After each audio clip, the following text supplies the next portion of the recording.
بدها تطلع ترتب لنا الأعداد.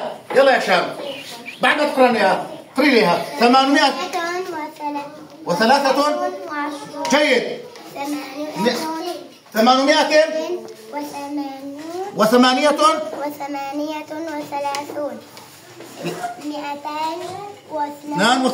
جيد. رتبي لي شوف يلا رتبي لي ايش بدنا نحكي. اكتبوا لهون اذا بنطلع على عدد المئات احاد عشرات مئات المئات الاصغر بنركبوه. يلا اين هو اصغر المئات؟ اين هو المئات؟ قولي لي اياه. 200 يلا 282 بعده اين هو الاصغر؟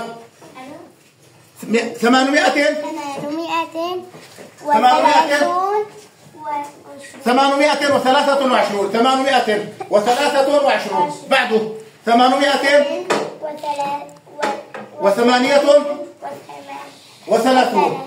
صفقوا لشام شو يلا.